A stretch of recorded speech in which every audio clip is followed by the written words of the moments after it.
എന്നാൽ പിന്നെ എന്നൊരു ബ്രേസ്ലെറ്റ് ഉണ്ടാക്കിയാലോ? സംഭവം ഞാൻ ഈ ഇടയ്ക്കിടയ്ക്ക് ബ്രേസ്ലെറ്റിൻ്റെ വീഡിയോ ഇടുന്നത് ആരുടെയെങ്കിലും കയ്യിൽ മാല പൊട്ടിയ മുത്തോളൊക്കെ ഉണ്ടെങ്കിൽ വെറുതെ കളയണ്ടല്ലോ, നിങ്ങളൊക്കെ ഒന്ന് ഉണ്ടാക്കിക്കോട്ടെ എന്ന് വിചാരിച്ചിട്ട് എന്നാ പിന്നെ തുടങ്ങാലേ. അപ്പോൾ ഒരു എലാസ്റ്റിക് വയർ എടുക്കുക. എന്താ ഇത്, ഇതിൻ്റെ തല മനസ്സിലാവണില്ലല്ലോ.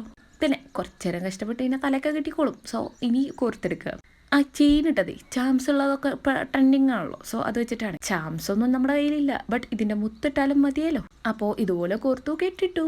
ഇതുവരെ വളരെ സിമ്പിളായിട്ടുള്ള പണിയാണ്. ഇനിയും സിമ്പിളൊക്കെ തന്നെയാണ്, ബട്ട് കുറച്ച് കെയർഫുൾ ആവണം. ഇനി ഇതുപോലെ ആക്കി ഇനി നമ്മളൊരു ഐപ്പിൻ്റെ എടുക്കുക, ഒരു മുത്തെടുക്കുക. ആദ്യം ഇതിങ്ങനെ ഇട്ട് നോക്കണം. അപ്പോൾ ഇത് പുറത്തു കൂടെ പോകണ്ടോ എന്ന് നോക്കി കഴിഞ്ഞാൽ ഒരു പഞ്ചാര മുത്തും കൂടി ഇട്ട് കഴിഞ്ഞാൽ സാധനം സെറ്റായിട്ടാണ്. ദാ ഇതുപോലെ വലിയ കോൺഫിഡൻസിൽ ഞാൻ ചെയ്യാനിരുന്ന കാര്യമാണ് ഈ വളച്ചെടുക്കൽ. ബട്ട് അതിന് തിരി നേരം മെനക്കെട്ട് ഇനി ഇതുപോലെ ആ ചങ്ങലിലേക്കൊന്ന് അറ്റാച്ച് ചെയ്ത് കൊടുക്കുക. ഇത്രയേ ഉള്ളൂ പരിപാടി. സംഭവങ്ങൾ ഇഷ്ടപ്പെട്ടാൽ ലൈക്ക് ചെയ്തോളിട്ടോ. ഈ ബ്രേസ്ലെറ്റിൻ്റെ പ്രൈസ് ഒന്ന് കമൻറ്റ് ചെയ്യാൻ പറ്റും. പിന്നെ എന്തൊക്കെ ഉണ്ടാവേണ്ടി ഉണ്ടാക്കിയാലും എൻ്റെ മകനാണല്ലോ ഇത് കാരണം. സോ അവൻ്റെ പ്രശ്നം കൂടി ഒന്ന് കണ്ടേരി. അപ്പം എന്നാൽ ശരി കേട്ടോ.